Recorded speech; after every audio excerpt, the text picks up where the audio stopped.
This is the moment. The Bachelorette is back. And the power I'm gonna fall in love. is in Jen's hands. And I'm gonna do it my way. ABC Mondays. Everything about her is great. I feel so special. Jen's looking like a queen. My men are very, very hot. Someone call 911. You are looking so fire. This is the beginning of a new era. The Bachelorette. All new Mondays, 8/7 Central on ABC. And stream on Hulu. As the parent, the more often we hold our tongue, we don't jump in, we don't fix it, we don't give our advice. You've said this before in other podcast episodes. We sit in the hole with them while they're struggling. We're going to see that our child rose to the occasion and that it worked. Welcome to the No Guilt Mom podcast. I'm your host, Joanne Crone, joined here by the lovely Bree Tucker. Why, hello, everybody. How are you? And if you ever have problems biting your tongue, oh my goodness, this is the episode for you. We're going to show you some strategies of how to say nothing when your kids are melting down, having huge problems, and come to you to fix it. Because the best thing is, don't fix it. I know that is hard. Like, we are definitely not Jedi masters in this yet. But I do feel like we've made some progress, and I know for a fact there are some tips and tricks that I have to use on a regular basis to hold my tongue, because I love to be a fixer.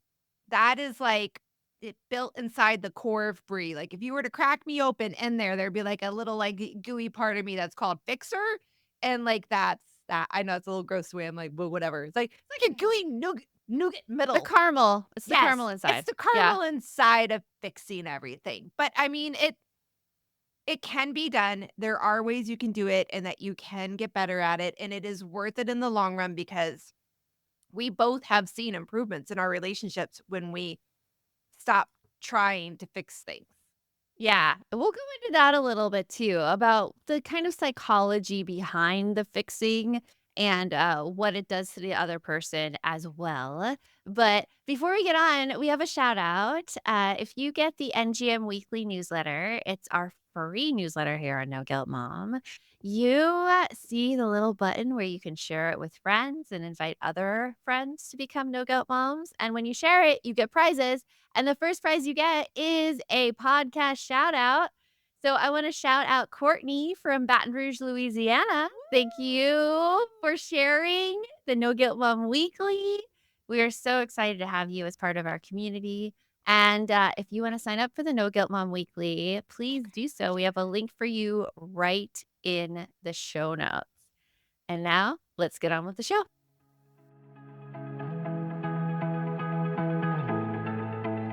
You want mom life to be easier. That's our goal too. Our mission is to raise more self-sufficient and independent kids, and we're going to have fun doing it. We're going to help you delegate and step back. Each episode will tackle strategies for positive discipline, making our kids more responsible and making our lives better in the process. Welcome to the No Guilt Mom podcast.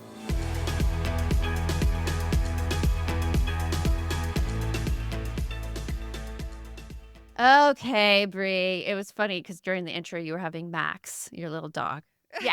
He is still Shout out. sitting on my lap, still desperately looking at the tiny bit of hummus that is left on my plate from lunch and Yeah. I have desperately not had lunch hoping. yet. I need lunch. Like I'm still in Mexico time, honestly. Like it's 2 hours later there, like 2:00, and I'm exhausted. And it's just like, it's crazy. It's a little crazy coming back. But I'm like, Yeah, the what time time did you change guys and get everything. back? You got back yesterday, right? about 7, we got back home. Yeah. Oh, see, yeah, that's too a late. hard turnaround.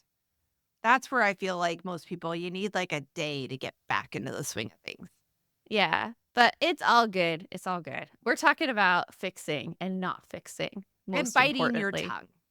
Biting your tongue, because like even though we in our very, very extensive life experience, all of us, I'm talking to all you moms out there, we feel like we know exactly what it would take to solve a problem. Like our kids come to us with a problem where they can't find their shoes, they don't know what to eat. I mean, what other problems are your kids coming to you with, Bree? Oh, just Everything from I'm not happy with my job. I need to go buy things, but I don't have money. Help.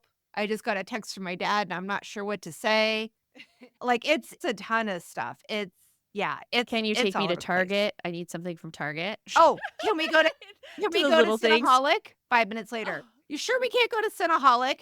10 minutes later, I'll buy you Cinnaholic, Mom, if you take us to Cinnaholic. Like I'm sad. I want Cinnaholic. Like, yeah, like it's a lot of things. A lot of stuff. It's a Yeah. lot of stuff. And like I think the hardest thing as a parent is when your kid, I mean, there's many hard things as a parent that comes out of my mouth and I'm like, God, there's so many things that's hard as a parent.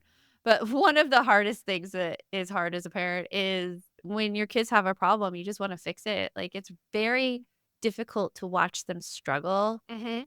to experience pain, to experience frustration. All you want to do is help. And the thing is, when we come in and we fix things for our kids, they never develop the confidence that they could fix things for themselves. Exactly. And that's a huge, huge thing. My daughter is actually eligible for her driver's permit. She was eligible yesterday. Yay. And she's very nervous about taking this test.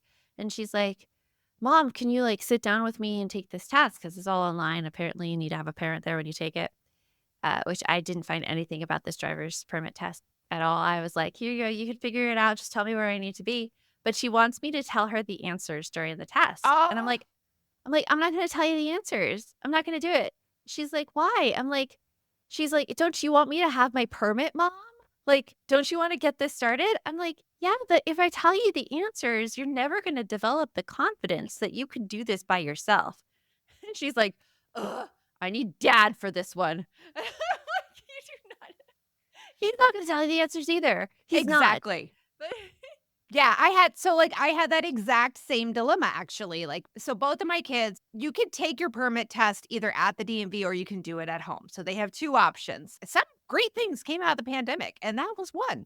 Now, my oldest didn't ask me to give him the answers, but he did say he fully intended to open up Google and look up the answers. To which I said, "Oh, hell no, you're not." And he's like, yes, I can. And I'm like, no, you can't, because I had to sign that little form right there that says that I proctored your test and I will not turn this in for you if I see you open up a single Google window. And he's like, okay, fine, done. Conversation over. But my daughter kept hounding and hounding and hounding of like, give me the answers. Why can't you just give me the answers? Same thing. Don't you want me to get like a good score? Don't you want me to pass? And I'm like, yeah, Yeah. on But your you can do this own. on your own. Yes. On your own. And it's crazy because, okay, so like I have a lot of times I have to sit on my tongue about these kinds of things. And no, whatever the issue is, 9 times out of 10, I have an answer to their problem. Now, is my answer going to totally work? That I don't know. But I do know that it's better than either A, what they're thinking, which a lot of times is blank, I have no idea what to do, or B, they have an idea, but it's the god awful worst idea I've ever heard before. Like the I can pass my test if you give me the answers kind of idea, right? Like Yeah. one that you know is not going to work. But here's the kicker, right? Like if we give them the advice that we're thinking of, they just get mad a ton of the times. And Oh, yeah. if it doesn't work out the way they want it to, then it's our fault because Or we it's- gave them the input. Oh, yeah. Yeah. I mean, there's no winning in Yeah. this situation. And I'm finding it like it's not as bad when your kids are younger, like 6 to 10 Right. years old. They're receptive to your help. They're like, hey, Mom, help me. Or here, Mom, take it over for me, which is usually what happens with younger kids. I mean, we see it all the time. We get emails here at No Guilt Mom. It's like, how do I involve my kids in chores when it's much easier to do it without them? And totally agree. It is 100% easier to do it without them. I thought that too. 100% easier to do it without them. And I think that's why, like, I kind of like look back and I get so mad being the oldest child because I see that my younger sister got a lot of things that I didn't. And I think about that a lot with my parenting because I see now, because they're 4.5 years apart. And so there's enough of an age gap where I see like what happens in the future when I do it in the present. And so of course I've made some changes and I'm a lot more motivated to involve my son in stuff now because I could see the pushback that comes Yeah. when they get older. But the things that I taught my daughter when she was younger and she did then, she still does as a teen. So the hard thing is in regards to biting your tongue, Yeah. you start it as early as possible. Like if you haven't done it yet and they're teenagers, it's totally okay. Like you can still do it. It just becomes easier, I feel, in the long run if you practice this starting from an early age Well, of they not giving fight them the it answers. less, right? Like, isn't Yes. that what you're saying? Like, they have learned that that is the response they're going to get. And so they don't push it as much. But like, yeah, when there's been the ability to coax the answer out that they wanted, to coax the result that they wanted, which 9 times out of 10, the result that they want is something where they have to take no responsibility for it and not have to do anything for it. Because let's just be honest. And I want to say, like, I am not bashing our kids at all right now. And mankind, we are always looking for ways to make our lives easier and better, right? Most people don't think, wow, I'd really love a hard challenge today. I'd Yeah. really love for Riverside Tech to just not work with Facebook so we can't stream. If anybody out there, that we were supposed to live stream this episode, but it was texts were not working today. So It was like too nobody much. wakes up and thinks I want a challenge. Everybody wants something to be the easiest, happiest path of least resistance. That's like what's biologically in tune with us. But at the same time, we also know that if we never have challenges, we're never going to learn how to solve things and that there is nothing out there to make our lives perfect and easy and never have to do anything the rest of our lives again. It's just that's not an option in life. Yeah, and it's also like it builds challenges for the future too. Like I am, for instance, very confident traveling because I've done it a lot. I've had to figure it out a lot. I mean, just yesterday we had to be at the front of the hotel by noon to catch a shuttle to the airport. And so my son was like, "Oh, mom, but what if we don't get there in time? Oh, we're not coming in time, mom. We're not coming." And I'm like, "They're not going to leave us. Like we paid for the shuttle. We're going to get there on time." Yeah. And what happened? We got there exactly on time. They got us on the shuttle. Everything worked out. And that confidence I get because I've been in situations where mistakes have happened and I haven't gotten there on time, totally out of my control. And yet it works out. And so really when you bite your tongue and you don't tell your kids exactly what to do, like you are giving them that confidence for like a less anxiety filled future. Okay, I love what you just said because you pointed out something biological that's going to happen by you biting your tongue, both for you and for your kid. So, like, we all know that, like, when we're doing things, our brains always go back for examples, right? Well, people in general do, but our brains go back for examples, for evidence of something to prove that it is true. So, for your child to build confidence in themselves and to believe that they truly are capable of doing hard things, they have to have experiences, examples of times that they've done hard things, right? Like that's what we do as parents all the time. We tend to be like, I know that you're really scared of jumping off the high dive, but remember last summer when you were really scared about riding your bike without training wheels and you did it and it was amazing and it was awesome and and your kid's like, yeah, I did do it. Yeah, I could do it. Right. And then they move forward. So Unless they're a teenager and they're like, that is completely different situation. yes. Yeah. Like how I just like stop that. Yes. Yeah. You're like, yes. So they do tend to look back on and we do that naturally.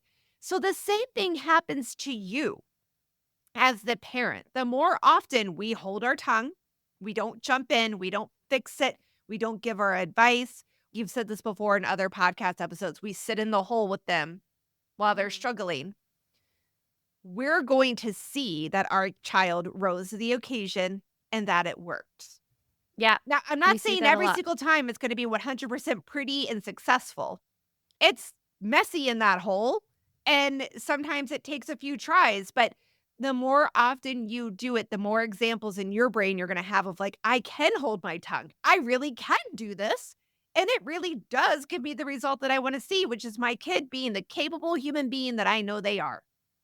So I love like how you just talked about that because like that you're building that experience for both you and your child.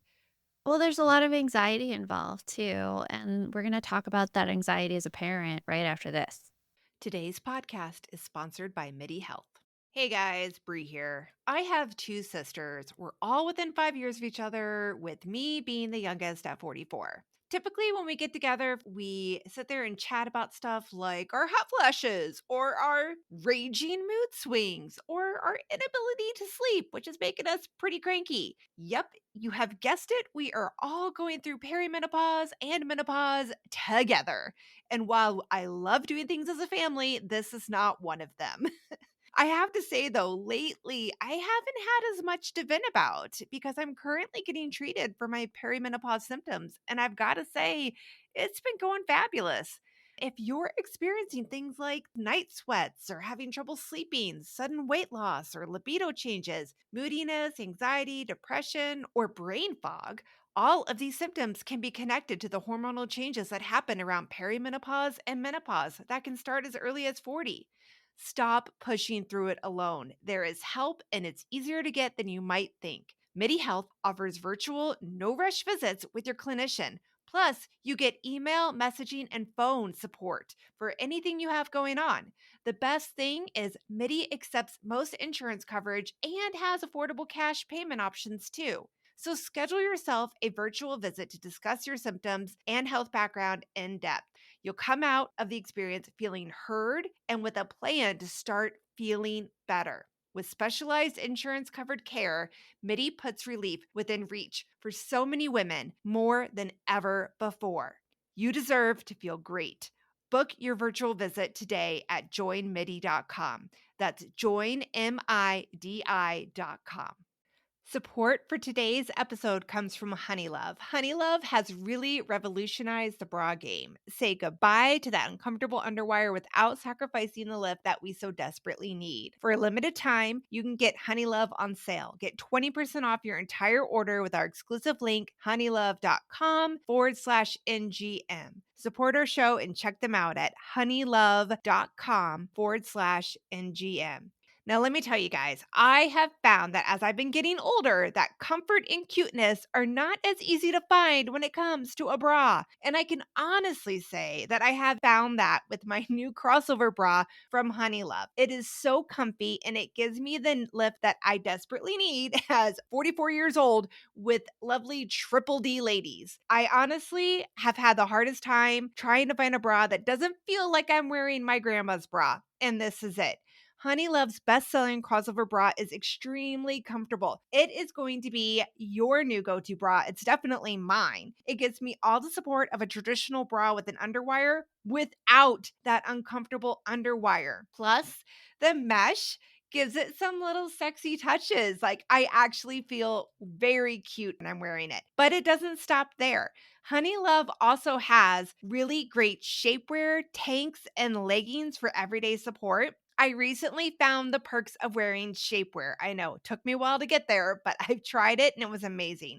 Over the past week, I had to go to a wedding and I tried the Superpowers short under a sundress, and oh my goodness. For once, I wasn't pulling at my skirt and I felt totally slimmed down with my tummy and my thighs. I have not felt this confident in a sundress in a very long time. What can I say? Honeylove has you covered for those everyday looks, workouts, weddings, everything. And it's definitely something that you need in your life and you have earned it. Honeylove is not just about supporting women, it's about empowering women. So treat yourself to the best bras on the market and save 20% off at honeylove.com/NGM. Use our exclusive link in the show notes to get 20% off. That's at honeylove.com/NGM, and you're going to find your perfect fit. After you purchase, they ask where you heard about them. Please support our show and tell them you got sent by No Guilt Mom. Honeys, you deserve this. Be free of the pain and discomfort and keep the support with Honeylove. Hello, you sentient ball of stardust.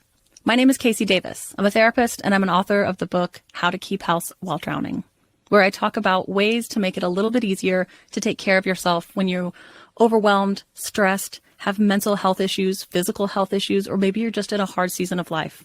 Maybe you're looking for a place that you can come and listen to some practical advice. This is a podcast for all of the self-help rejects. We're going to talk about skills for survival and self-kindness. And I'm going to leave the pop psychology at the door. I promise not to tell you to meditate or to journal. We're just going to give you some really insightful conversations with hopefully some practical advice. So I don't believe you need to pick yourself up by the bootstraps. I don't want you to just try harder, and I don't believe that laziness exists. So join me over on Struggle Care, where we can find compassionate solutions that help us function a little bit better. So, talking about holding your tongue as a parent, there is an anxiety that comes up when you can't help. Like you feel in the moment you're going to fail. The biggest example of this is if you've ever gone into freezing cold water, how you take your first step in, you feel like the freezing cold water on your ankles, and you want to try to force yourself to go in, your body like panics. It panics. It immediately rejects it. It's Yep. like, no, nope, not Oh. going to do it. Oh, Not going to do it. hell no. And it's such an interesting phenomenon. If you haven't experienced this before, I recommend going and finding like either like putting ice cubes in your bathroom, like Tiffany Thiessen told us to do in the podcast episode we did with her, or like going into a cold plunge at like I don't know where they have cold plunges. The only place I've seen it is Spa? like one spa we ever went to on vacation. I would say like as probably I bet if I did a Google search I could find some places here. I know Yeah. we're in Phoenix. It's the 5th largest city, I think, in the country. We've got to have those somewhere. We Plus gotta the have them fact somewhere. it's Phoenix. We live in an oven during the summer. I know those cold plunges sound real nice. I know. But like your whole body rejects it. And that's the same kind of feeling that you're going to have when you first start practicing this skill. Your whole body is going to reject it. It's going to think that it is wrong. It's going to like cause you a panic and anxiety that you letting your kid figure it out for themselves, like it's not going to work. Yeah. This is what your mind will tell you right away. This is what happens all the time to me. I mean, my daughter was like, she'll come down and she's like, Mom, I can't find the other part of my bathing suit. And I have to like have my suitcase packed because I'm leaving tomorrow on this vacation and I don't know what I'm gonna do, Mom. I don't know what I'm gonna do. And like you hear like all this panic. And it took me everything to tell her. I'm like, I trust that you can find it. It is probably in your room somewhere. I trust you right now. And I try to modulate my voice, and you know what? It sounds calm, but inside I'm like, oh, she's not going to find it and she's not going to be able to go. And then like, whose fault is it going to be? It's going to be me because I was the selfish mom who didn't go and help her and didn't go like, those are all the feelings, Right. Those are all the feelings. Right, because you sit there and you look at it almost sometimes as like a movie. Mhm. And sometimes I do that like a little bit of like a disconnection where I'll be like, all right, if I was watching this in a movie, like what would I think of that parent? Yeah, they're being selfish. Oh my God, I can't believe they're not doing X, Y, and Z. And really, no, they're not. Like people will judge you. It's so Yeah. interesting too because the after facts are amazing because I was working at the time, which is why I did not go up and help her. And then 4 hours later, I come up to the kitchen, I'm making dinner, I see her. And when I see her, I realize that I haven't heard about this swimsuit lately. Yeah. And I asked her, I'm like, oh, like, were you able to find your swimsuit? Yeah, it was under my bed. And it's so not a big deal. Yeah. It's so not a big deal. And Right. here I was really stressed out about it for her. Right. And it's just like, she's like, yeah, it was under my bed. It's fine. I'm like, and like, you just want to scream. You want to be like, ah! Like, I can't believe I just went through all that. But like, it's so interesting how it goes. It's crazy. It really, really is. So, all right. So I'm going to have us try to frame this in like an easy to follow 4 tips and tricks that are like super helpful to like, if you really struggle with biting your tongue. These are some things that we have tried in the past to help us. How do I say this? Build this skill, grow this skill, master this skill, even though, like I said, we're not masters yet. Well, I would say like master is a very loose interpretation because you're Okay. allowed to make mistakes. Okay. Like Yeah. there's all these things. So like let's go in like what's our first tip? So you say this all the time. Embrace the silence. Like how silence is like super helpful. And it's kind of funny because if people could watch this podcast right now, Joanne's being very silent while I'm talking. She's I don't know if you're doing that on purpose, but it feels like you kind of are doing the whole like, I'll be silent. No, my daughter just came in and opened the door, and I was like trying to signal to her that we were recording. Oh, she wouldn't bother me. that's funny. Okay. No. All right. So, but you need to embrace the silences. And for me, oh my God, it is so uncomfortable. I hate silence. I cannot stand no sound at all. So that is really hard for me. But the longer there's an uncomfortable silence, the more likely someone's going to speak up. It's almost like a game of chicken. If you're It's competitive, interesting. I Yeah, think because that way. silence is actually like a trick you can use against people. And I have to say, like, that's one of the tricks in my arsenal. Because many people are exactly like you, Bree. They don't like silence. And so they will give up information that they did not mean to give up because they don't like silence. And so all you have to do is sit there and like listen, and everything will be filled in, like absolutely everything. And you can get whatever, like you can get more better read of the situation when you're silent. Yes, what they're actually thinking, right? But they also don't have confidence that they can't find it. They think like they won't be able to go on their trip because they like jumped like 20 steps ahead. Like I was able to use silence a little bit this weekend when the weather was kind of picking up and my kids were afraid there was a hurricane coming because we were in Mexico. There was a Which there hurricane was, coming, right? but it wasn't for too long. And I was like, well, what if a hurricane comes? And I'm just silent. And my son's like, we're going to die. I'm like, okay, well, are we going to die? Like, what are the steps to take if a hurricane actually comes? We're just going to die. I'm like, okay, we need to fill in some stuff here. And I waited, Yeah. and he wouldn't go off of that. I'm like, okay, well, here what is actually going to happen. So like a lot of times silence, when you have that silence and there's absolutely nothing more that they give you, you're like, oh, okay, that's the situation. We don't know the steps in between. So you can't tell me the steps in between of how we really wouldn't die because they would cancel the flight. They would move us to a protected area. The most that would happen is we would have a delay of some type, which is annoying, but it's not dying.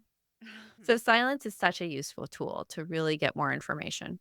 Yeah, I love that one. And we have 3 more tips that we're going to share with you guys right after that. Hey there, I'm Debbie Reber, the founder of Tilt Parenting and the author of the book Differently Wired.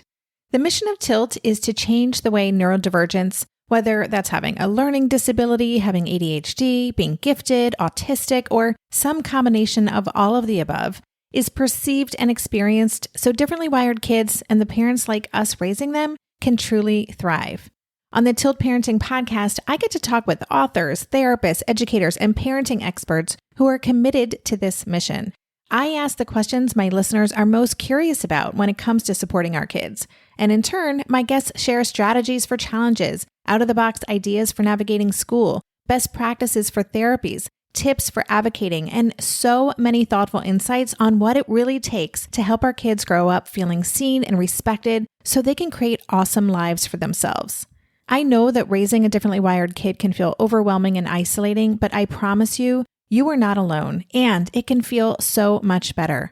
If you're on this parenting journey, come listen to Tilt Parenting. Together, we can shift this paradigm and show up for our exceptional kids with hope, possibility, and joy. Oh, hey, everybody. It's us, Blair and Molly, your old pals from Toddler Purgatory. 2 moms who are also actors, who are also creative beings, who sometimes feel stuck. And this is our new podcast, Unsticking It with Blair and Molly. What happens when your creative spark just seems to disappear? Gone. Poof. Bye. See ya. What happens when life gets in the way of your creativity instead of nourishing it? That's what happened to Molly and me. We felt like the thing that drove us creatively stopped working and impending doom had in fact impended. Totally. So we decided to do something about it. And that was Steal ideas about getting unstuck from the most creative people we can find. We talk to guests about how to break through the mucky, gluey, sticky wall that can get between you and your creativity. We hear about their journeys, their successes, their challenges, and even their bougie coffee shop orders. And we're not just talking Bob Ross type paint on paper artists here, though we talk to them too. We're talking to actors, creative directors, dancers, and people who are working hard to be their best creative selves in a world that can sometimes feel real uncreative. We all have something to teach each other, so let's steal their ideas together. Join us, won't you, as we deep dive into how to unstick ourselves from the life gunk that can get in the way of our creative freedom. Pandemics, school calendars, World events, lack of sleep. Oh, get out of their life gunk. and let's get back to your best creative self. Subscribe to Unsticking It with Blair and Molly. You're not going to want to miss an episode. Unsticking It with Blair and Molly, because sometimes life sucks.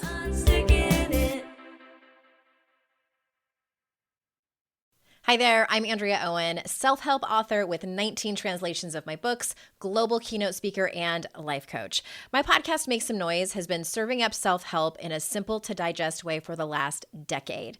The topics brought in each episode are practical and easy to implement around topics such as working through fears that keep you stuck, different modalities of therapy, managing your negative self-talk, and more. We bring you guest experts, solo episodes, and I even coach listeners on the air around relatable struggles.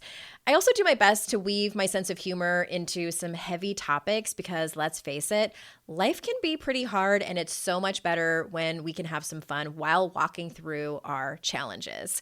Whether you're seasoned in personal development or just starting out, Make Some Noise podcast will help you become the best version of yourself, the person you're proud of when you look in the mirror and show up in your life. Simply search Make Some Noise with Andrea Owen wherever you listen to your podcasts. Okay, so we talked about tip number 1 about embracing the silence. Keep hearing that, or every time I say that, I hear "Enjoy the Silence" by Depeche Mode in my head. Enjoy the silence. I do not know that song. Oh, I'll play it for you later.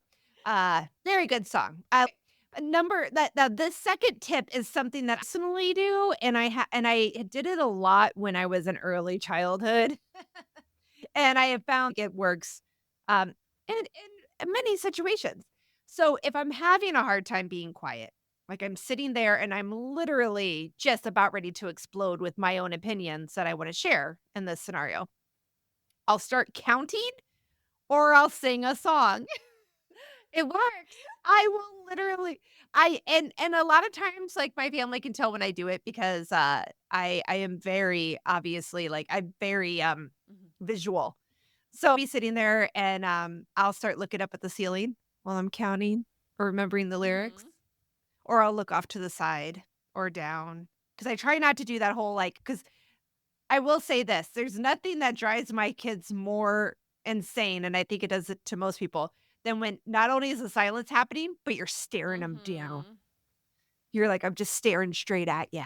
It's a bit much intense. So I tend to kind of look off to the side and then I'll look back at them again. But counting or singing a song in my head helps me keep my mouth shut. So. Yeah, counting is a good one. It's a good one, especially like if you're waiting for an answer. And like I do that when I'm very panic filled.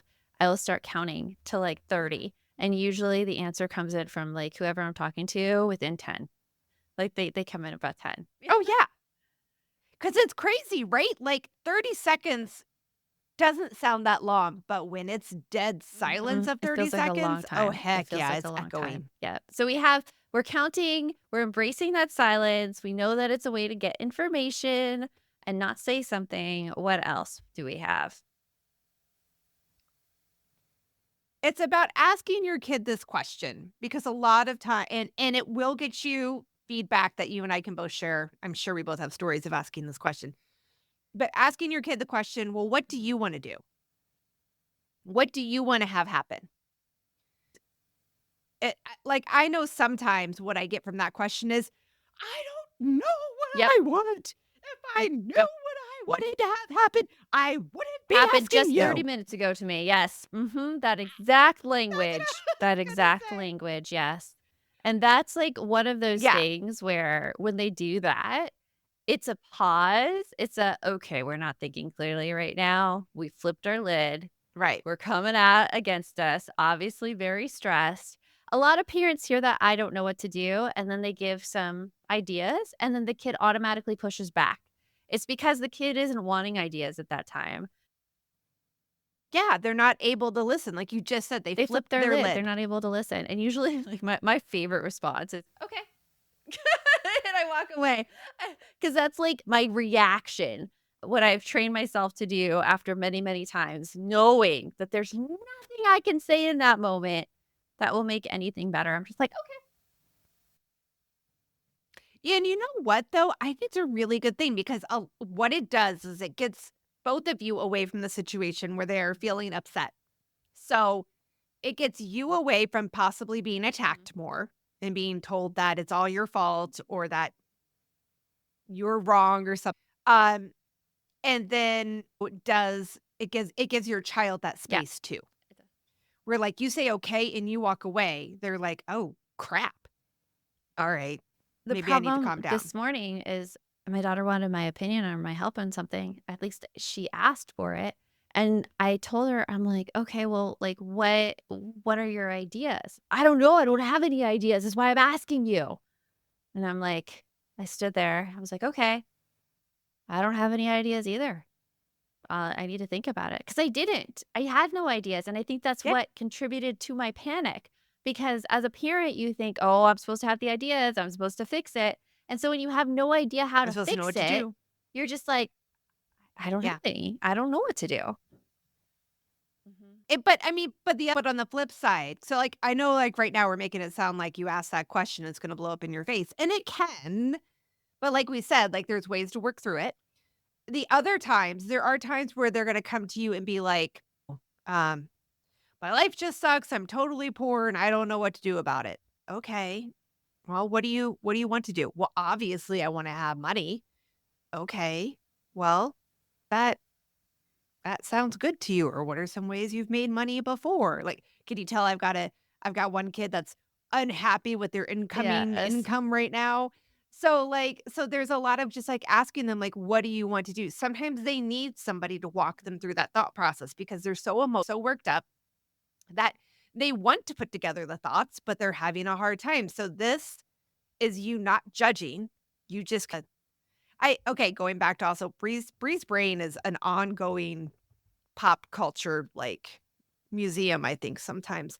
So I'm thinking back to the movie Dude, Where's My I Car? did not see that. And they go through the Oh, I had no man. desire. Okay. If you're ever really looking for stupid humor, Dude, Where's My Car? It is stupid 90s humor. Anyway, there's this scene where they go to the Chinese restaurant and they're trying to order food. And they talked about the Chinese mind trick. And it was only because like they're ordering Chinese food and the person on a chicken lo mein and fried rice. And the person went, oh, and then, and they're like, and then an egg roll. And then, and so they ended up ordering a whole bunch more stuff. So the point is that it is saying like, what do you want to do? Okay. And then what else okay. And you're just helping them. It's like the and then helping them move along There's to that also next step. something to be said about think time, like needing think time. Because when you ask that question, Yeah. what do you want? Yes, you may get an explosive answer at first. But if you don't react in return, you're just like, okay. And you walk away. Or like, Right. they sometimes come back to you. Like I usually find like mostly my kids come back to me maybe an hour or so later when they're calm. And then I hear the real side of things because they're able to think about it and come up with an answer. So, I mean, yeah. And the fact that you didn't yell Mhm. back when they yelled Yeah. is I think a huge reason that they're able to come back later. Because first of all, they're like, I know I could still talk to mom. She's not Exactly. mad. And two, they're like, I didn't get somebody that elevated me up another level. Exactly. So it's hard. It can be anxiety provoking. We're telling you, like, we are totally acknowledging that biting your tongue can be very anxiety provoking, but that the outcomes are worth it in the end. And And it gets easier. It's less anxiety over and time. a lot of our balance members have said like how they've improved over time doing this as well. And that it does take time and it does take practice. And if you don't have people around you too who encourage you with this, who are reactionary, it can be really hard to put it in place. So just like also be aware of your environment and know if there is somebody in your life who is very reactionary who you live with, this is going to be a hard thing to overcome on your own. So give yourself a bit of self-compassion for that. But like it's totally possible to stop being the reactionary, to hold your tongue, and to embrace that silence. I think these are all great tips that you can use going forward. That's really going to help a lot. And I think if you find that you don't have that environment or that support, come join our balance group. I'm going to make sure we add like a link in the show notes here because you will find that community and that support there, You which will. is huge. But I do have Oh, one yeah. more tip. If all else fails, just grab some duct tape and put it over your mouth. I'm kidding. I would recommend Sort of. painter's tape. Duct tape is Kinda. very, very hard to get off. It hurts. rips harder. Oh, Especially okay. if you So have painter's chapped tape. lips. Oh, Gotcha. That's not good. I've used it. Oh, that's I've an used it. exfoliant you don't want to Yeah. have happen. Oh. But I mean, like, if you, it's kind of what sometimes, like, almost like I just want to comedically just mouth. And I can do that with my older kids, like, especially with my daughter, because she gets my sense of humor and she does know what I'm trying to do parenting wise. But like, if she's doing something and I cover my mouth, she'll be like, "Why are you doing that?" And most of the time I'll be like, "I'm trying really hard not to give you the advice that you don't want to hear." And I cover it back up again. And it'll make her go from pissed off to like, Okay. okay, What do you that's want kinda- to it does- say? What do you want to say, Mom? It's almost like flipping the switch off in the room. Like it grabs their attention. It kind of like jolts them free. Well, I will say that she has never once asked for my opinion after that. She just laughs at me and then we'll kind of get back more into a thinking mode. Okay. But That's yeah, cool, no, yeah. she's never. Oh, let me be perfectly clear. That has never resulted in anybody asking for my opinion. Oh. I get it from my daughter. She's like, "What do you want to say?" Yeah. I'm like I'll say this. I'll be Yeah, like, I "Okay." want to say that I love you and that I strongly believe that you can do this, and I really honestly mean it. Yes, exactly. Exactly. So we want to hear how this worked for you. Please, please just DM me on Instagram, No Guilt Mom, and let us know how this helped you. Any feedback you can give us, we love it. And until next time, remember, the best mom's a happy mom. Take care of you, and we'll talk to you later. Thanks for stopping by.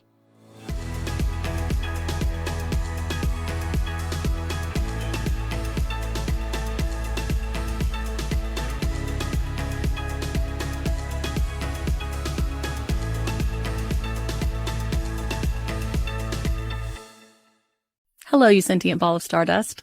My name is Casey Davis. I'm a therapist and I'm an author of the book How to Keep House While Drowning, where I talk about ways to make it a little bit easier to take care of yourself when you're overwhelmed, stressed, have mental health issues, physical health issues, or maybe you're just in a hard season of life.